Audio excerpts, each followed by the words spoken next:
मैं अपने घर में बिल्कुल एलाल रहती थी। मैं बहुत खुशीन थी। मेरा मियाँ मुझे जरा भी वक्त नहीं देता था, जिस बात से मैं बहुत तंग थी। मेरे सामने वाले घर में मजदूर काम कर रहे थे। एक जवान मेरे दरवाजे पर पानी लेने के लिए आया। इसकी नजरें मुझ पर कुछ अजीब सी थीं। जैसे ही मैं उसके लिए पानी लेने अंदर गई, वो भी मेरे पैथे चला आया और इस वक्त मेरी जान निकल गई।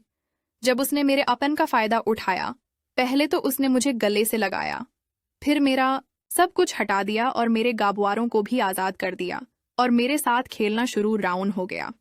सारा सारा दिन दुबे ऐसे बेनियाज खलकी में सामने वाले घर की तामीर देखते। मुझे घरों के नक्शों में बड़ी दिलचस्पी थी। हम जिस आबादी में रहते थे, वहां दौर दौर तक घर नहीं थे। अब यहाँ आबादी होना शुरू हुई थी। ये एक सुनसान सा इलाका था जो शहर की बिल्कुल आखिरी कोने पर था। मेरा मियाँ इलियास रोज 2.5 घंटे का सफर करके अपने रोजगार पर जाता और मैं सारा सारा दिन अकेले रहती। इलियास को वापस आने में रात हो जाती और मुझे उस जगह पर बहुत खौफ महसूस होता। पिछले कुछ दिनों से हमारे सामने नया घर बनना शुरू हुआ था और काफी रौनक हो गई थी। सारा सारा दिन लोग काम करते और एक नया शोर सा रहता। मैं भी अकेलेगी और इतना उरसा बाद मुझे घर के आगे लोग नजर आए।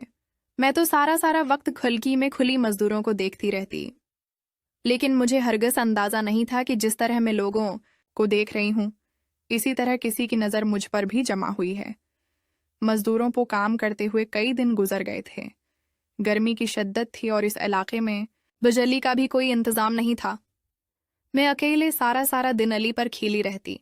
गर्मी की वजह से मुल्की कपड़े पहनती, जिनसे मेरा गौरा चिट्टा बदन नमाया होता और मेरे गाबूरे मजदूरों को नजर आते, जिन पर लिबास पहनकर मुझे खुशी महसूस होती। मैं उस उम्र के हिस्से में भी जवान और फुट थी, लेकिन मुझे एहसास न हुआ कि मैं किसी और के जज्बात को भी भड़काने की वजह बन रही हूँ।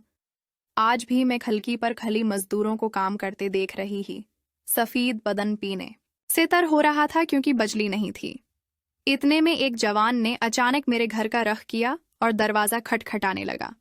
मैं जैसे ही दरवाजे पर गई तो उसने मेरे हाथ में पानी की खाली बोतल दी और कहने लगा, गर्मी बहुत है, मुझे ठंडा पानी चाहिए।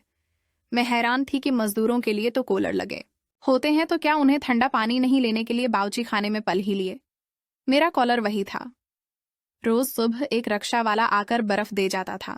मैंने अभी बोतल भरनी शुरू ही की थी कि मुझे ऐसा लगा जैसे मेरे पीछे कोई खड़ा है, और जब मैं मौली तो मेरे होश उड़ गए, क्योंकि मेरे पीछे वही जवान खड़ा था और मेरी तरफ देख रहा था।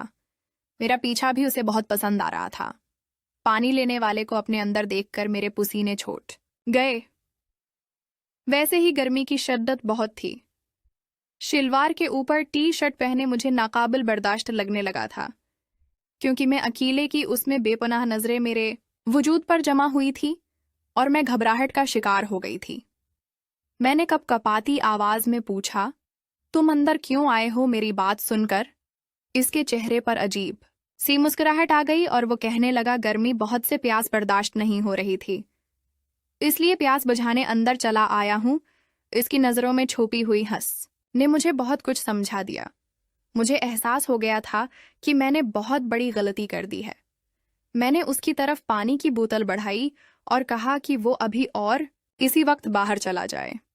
उसने मेरा हाथ पकड़ते हुए अपनी अखलियां मेरी अलमलियों में डाल दे। मेरी जान निकल गई। वो कहने लगा, बीवी जी खबराली क्यों हो?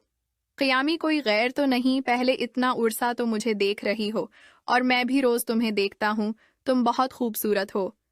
तुम्हारे वजूद से मेरी नजर नहीं लगती। इसकी नजरें इस वक्त भी मेरे जिस्म पर जमा हुई थी, क्योंकि मेरा जिस्म और सामने वाला हिस्सा बहुत नमाई था। मेरा लिबास इतना तंग था कि कमर का हर बल नजर आ सकता था।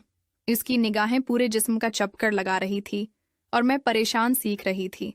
इसने मेरे सामने खुले खुले ही ठंडा पानी पी लिया और फिर एक सर्द आब भरते हुए यकाक मेरी तरफ बढ़ा। मैं जल्दी से 2 कदम पीछे हटी, लेकिन बावर्ची खाने की दीवार आ गए।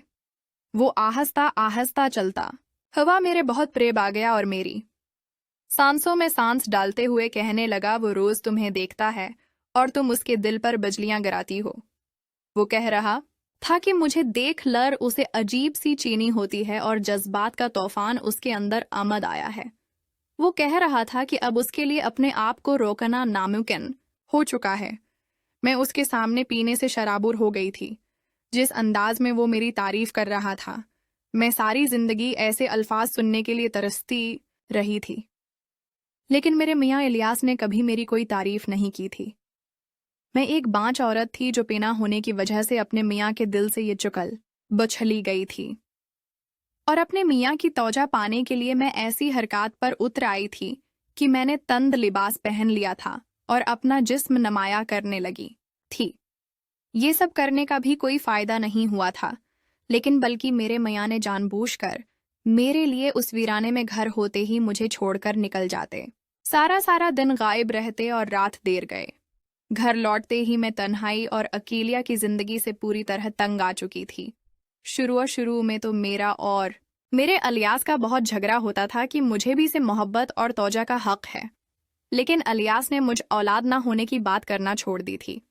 वो बस मजबूरी मैं उस रिश्ते को घसीट रहा था क्योंकि उसके पास मुझे तलाक देने की कोई गुंजाइश नहीं थी। अगर वो मुझे छोड़ देता तो उसके हाथ से वो कारोबार भी चला जाता जो मेरे बाप ने मेरी शादी पर उसे दे रखा था। प्यारे दोस्तों, उम्मीद करता हूँ आपको ये कहानी पसंद आई होगी। कहानी छोटी सी है लेकिन बहुत दिलचस्प है। वीडियो को पूरा देखना है और चैनल को सब्सक्राइब करना है। अगली वीडियो में मिल्लत।